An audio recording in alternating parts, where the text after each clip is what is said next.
नमस्कार, सुजस बुलेटिन में आपका स्वागत है। मैं हूं आपके साथ अश्विनी सिरोही। एक नजर हेडलाइंस पर। मुख्यमंत्री ने आज राजभवन में राज्यपाल श्री कलराज मिश्र से की शिष्टाचार भेंट। मुख्यमंत्री ने 100 दिवसीय कार्य योजना और बजट घोषणाओं के क्रियान्वयन को लेकर ली समीक्षा बैठक। बेहतर क्रियान्वयन के दिए निर्देश। राज्य में कौशल आधारित शिक्षा कार्यान्वयन के लिए उच्च शिक्षा विभाग और क्रिस्प के बीच एमओयू। युवाओं को देश विदेश में मिलेंगे रोजगार के अवसर। मुख्यमंत्री श्री भजनलाल शर्मा ने आज राजभवन पहुंचकर राज्यपाल श्री कलराज मिश्र से मुलाकात की। राज्यपाल श्री मिश्र से उनकी ये शिष्टाचार भेंट थी। मुख्यमंत्री श्री भजनलाल शर्मा ने रविवार को मुख्यमंत्री कार्यालय में 100 दिवसीय कार्य योजना में शामिल बिंदुओं और बजट घोषणाओं के क्रियान्वयन की समीक्षा बैठक ली। इस अवसर पर मुख्यमंत्री ने कहा कि 100 दिवसीय कार्य योजना में शामिल सभी बिंदुओं को लागू करना राज्य सरकार की प्राथमिकता है। कार्य योजना में शामिल सभी लक्ष्यों को प्रभावी ढंग से पूरा किया जाए। साथ ही सभी विभागों की कार्य प्रणाली में पारदर्शिता और कार्य कुशलता को बढ़ावा देने के लिए नवाचारों को भी अपनाया जाए। मुख्यमंत्री ने कहा कि राजस्व मामलों का जल्द निस्तारण करते हुए आमजन को राहत पहुंचाना राज्य सरकार की प्राथमिकता है। उन्होंने कहा कि प्रदेश में औद्योगिक विकास को बढ़ावा देने के लिए योजनाओं का व्यापक प्रचार प्रसार किया जाए और अधिकाधिक युवा उद्यमियों को इन योजनाओं से जोड़ा जाए।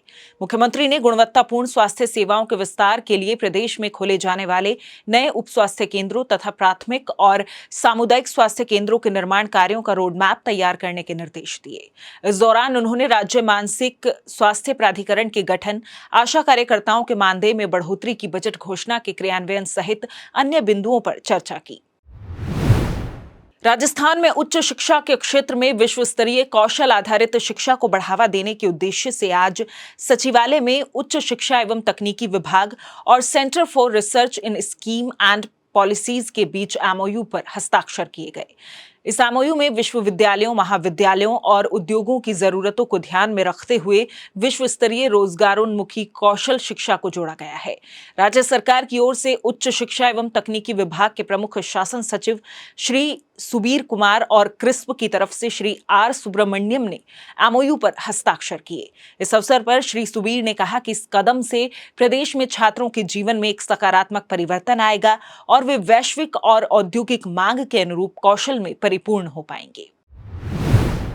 राजस्थान विधानसभा के अध्यक्ष श्री वासुदेव देवनानी ने आज बीकानेर में स्वामी केशवानंद राजस्थान कृषि विश्वविद्यालय में भारतीय कृषि अनुसंधान परिषद द्वारा प्रायोजित शीतकालीन प्रशिक्षण कार्यक्रम में मुख्य अतिथि के तौर पर शिरकत की।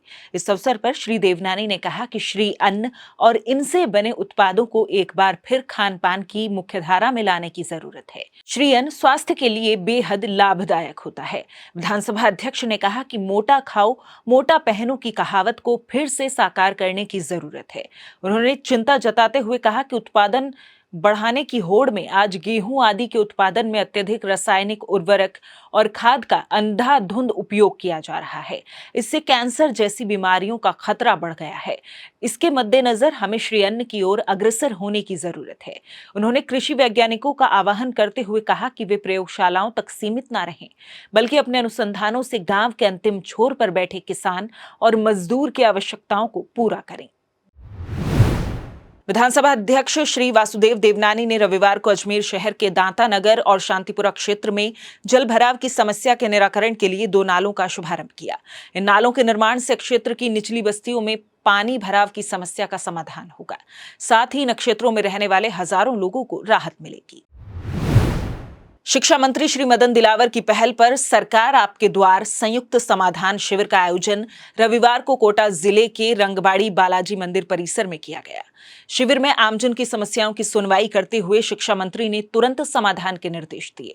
शिविर में पेयजल, विद्युत, सड़क, नाली निर्माण, अतिक्रमण, शिक्षा, पेंशन से जुड़ी समस्याएं प्रमुखता से आई। इस दौरान लगभग 500 प्रकरणों की सुनवाई की गई।